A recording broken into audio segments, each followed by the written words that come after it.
ভাই এখনো পরিশোধ নেই, পরিশোধ করুন তাড়াতাড়ি। এই- এই যে, অনেক বাড়াবাড়ি শুরু করছেন, হ্যাঁ? আজকে তো আর কোনো এটা ছাড় দেওয়া যাইতেছে না। বুঝছেন, আর টাকা দেন, না হয় আমার এই গাড়ি চালাইতে দেন। দেখেন, এটা এটা কেমন কথা কইতেছি? এই গাড়ি চালাতে দিন মানে? হ্যাঁ, এই গাড়ি চালাইতে দিবেন মানে? এখনো কিছু বুঝতেছেন না? সুন্দর ভাষায় কথা কইতেছি তো, এলে বুঝতেছেন না। একটু অসুন্দর করে আসলে তাইলে ঠিকই বুঝবেন। আচ্ছা, আমি যদি আপনার এই গাড়ি চালাই দিতে, হুম। তাহলে যে আপনি আমার কাছে তেহারি পান, হেরি পান নিবেন না? না, তাহলে সব কিছু মপটপ করে দিব। ওইসব টিয়া পয়সার কোনো কথাই থাকবো না, ওটা ভুলে গেছি গা। আচ্ছা ঠিক আছে, তাইলে আমি যা মনে করেন যে কত টাকা যেন পান? পাই তো 9,000 টাকা।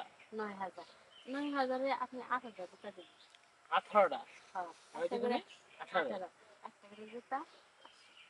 টাকার জুতা 500, একটা করে জুতা 500। হ্যাঁ, কারণই তাইলে আমার টাকাটা শোধ হইব। সেটাই। কিন্তু দেখেন 18টা 20টা দিয়ে দেখবেন মিল করে অনেকদিন ধরে টাকাটা ঘুরছে না।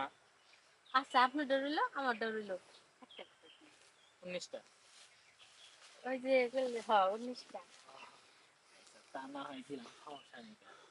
এলে গুতা এনে দিয়ে দিয়া দূরে যাই কি করবো, হ্যাঁ? আচ্ছা ঠিক আছে। চলুন। এই, শুনেন তো, হ্যাঁ, এখন যে আমি যে দিতেছি এটি কিন্তু আবার পাড়া জোড়াই কই না, পরে কিন্তু সব ভাবির আবার আমার ধরবো যে ভাই এমনি দিয়ে এটা আপনি কেমন কথা বললেন? সবারই কম না তো কি করবো?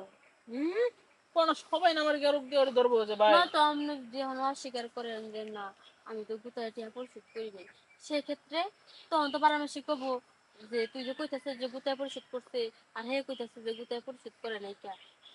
তখন আমার আবার উল্টা আরো বেশি গুতা দেওয়া লাগবে আপনার। তা অবশ্য ঠিক কইছেন। আচ্ছা, তা না হয় বাদ দিলাম। এমনি যেহেতু দিতেছেন অন্য ভবি তো তাহলে শোধ দিতেই হবে। আর শুনেন, কইবেন কবেন তো মানুষ কম কথা বলেন, তো পুরাটা একবার বিস্তারিত দিয়েন না, হ্যাঁ? আচ্ছা ঠিক আছে। আচ্ছা, ভালো দিন হচ্ছে তো? হ্যাঁ, তাহলে লন এনে দিই, হ্যাঁ? না আরে এটা না। আরে, এনি এনি এনি। আজকেও যদি স্যারটা বাসায় আসে, তাহলে আজকে আমি কি জবাব দিব? এই যে ভাবি, হ্যাঁ? এটা কি শুরু করছেন, হ্যাঁ? কি শুরু করছি? কি শুরু করছেন এখন বুঝতেছেন না? কয়টা ডেট দিছেন, হ্যাঁ? কতদিন ধরে ঘুরাইতেছেন কোন? দিমু তো একটু ধৈর্য ধরেন, যেহেতু অনেকদিন ধৈর্য ধরছিনি। বেশি না, আর একটা মাস সময় দেন। একটা মাস পরে আপনি যা পান সুদে আসলে একবার পুরোটা পরিশোধ করে দেবো। ও, বুঝতে পারছি। তোমার তো খুব শখ না, হ্যাঁ? এত ইন্দিরাতে ঘুরাইতেছেন, আপনি জামাই কবে টিয়াটা নিছে কোনছে? বুঝছি তো, এখন তোমার বাইরের অবস্থা ভালো না, এই কারণে তোমার টাকাটা দিবার পারতেছি না। হ, অবস্থা তো ভালো না, আর এই যে সব ব্যবস্থা করে রাখছেন সেটা কিছু না, হ্যাঁ? কি করবে না, ব্যবস্থা করছেন এগুলা তো আগে থেকেই ব্যবস্থা করা। ও, আগের থেকে ব্যবস্থা করে না? শোনো, এত কিছু আমি বুঝি না। আমি যে কইতাছি যে আজকের ভিতরে যদি টাকা না দাও তোমার কিন্তু খবর আছে। দেও, এমন করে করো না, ভয় লাগে। বুঝুন নাই, মহিলা মানুষ আমি। ও, হ্যাঁ তো খালি এই এই কয় আজকে হয় আমার টাকা দিবা, আর না হইলে আমারে এই এই গাড়ি চালাইতে দিবা।